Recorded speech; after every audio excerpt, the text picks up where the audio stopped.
Hộp mà hộp đá lên ui.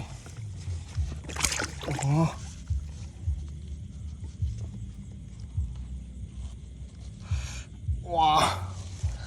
Đó, hộp đây. Tụ. Này, hộp này thằng mà không thấy dại đấy. Cho mời lật tập phó thôi bóng vốn. Nhưng tập bàn này bán đấy bóng vốn nữa kìa. Mì ấp liêng không? Hay khai lưu tiết. Mình vừa chạy đây hơn. Lâu to lành thật thôi. Chôl bùi bó bố đây chôl bùi ấy. Bà rụt bà lưới cụ quá đi. Chờ bài, dòng tên đá. Bà lút lại bà đo lưới cụ. Bàn muối bó bố, bàn muối ấy. Đây bó bố này, cái anh muối. Thấy tụ mình thô mà bó bố này, khổ gọt toàn. Hối bắt. Vừa bà ơi pin khai lưu. Họ bán bì cái anh muối. Chỗ nó mùi bóng bố đây. Chỗ cái lô mùi vậy. Bà bóng bố đây ở trường camera.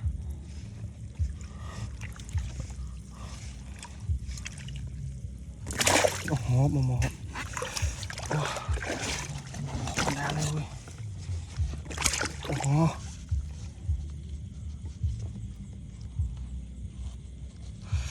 Wow. Đó, bóng bố đây. Tụ. Chỗ mùi đây. Chỗ mùi kia là bóng bố nơi, chỗ mùi kia đây. Anh này thấm này.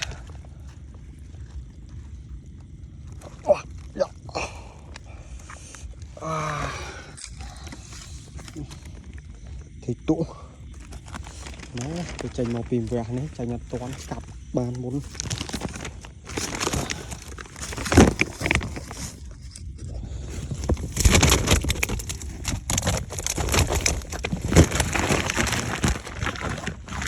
mình thường cầm nó kẹt to là cô nuôi thôi thọt các bạn thọt à bị đánh thấy mà thọt cũng trôi thấy cái bóng con mưa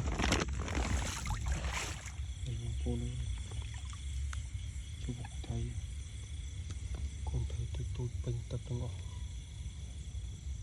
đằng mề viên nồng nè nồng đống này có lọ tui môi rồi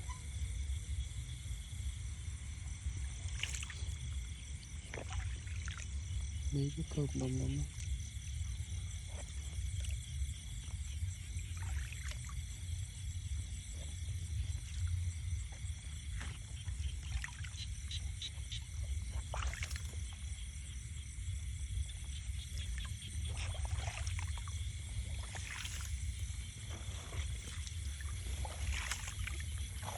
thấy từng nhau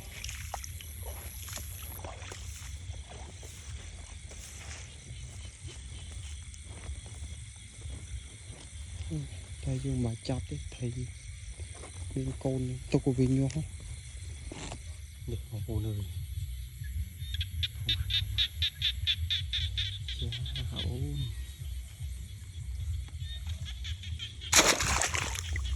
trâu là một con rồi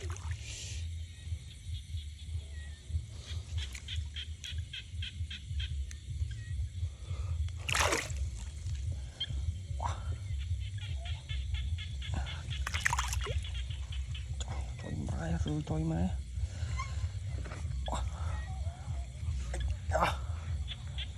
dạ mùi thiệt oan vô nơi anh đi làm một hộp bồn không còn lấy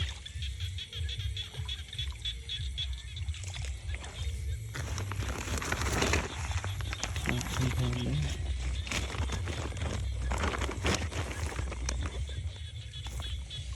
cái đau thì dỗ đây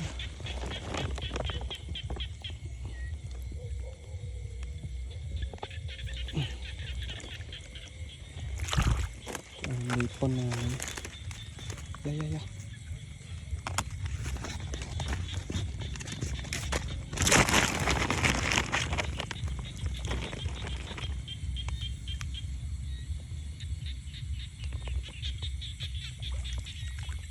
cho mà có đứa tại mình chọn không thì chọn thay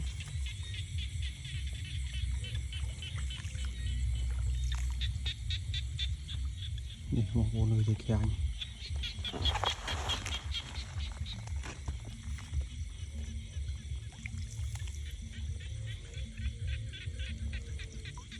chắc mà tập tịch đây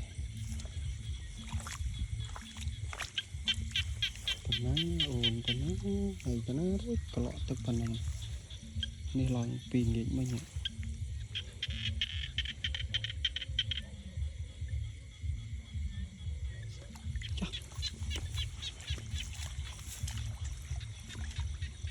tức bật rồi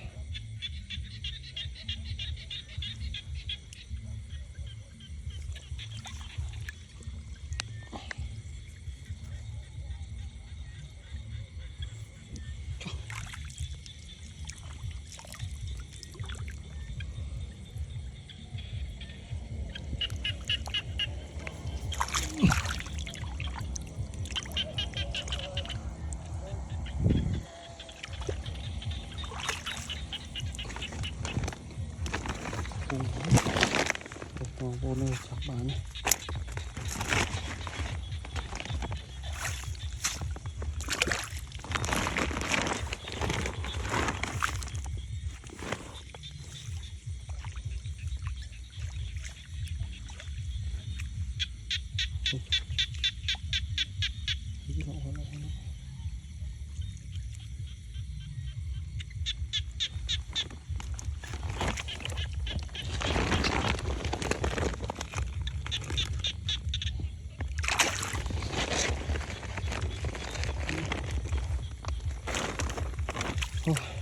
ngon quá nè nè rồi một chảo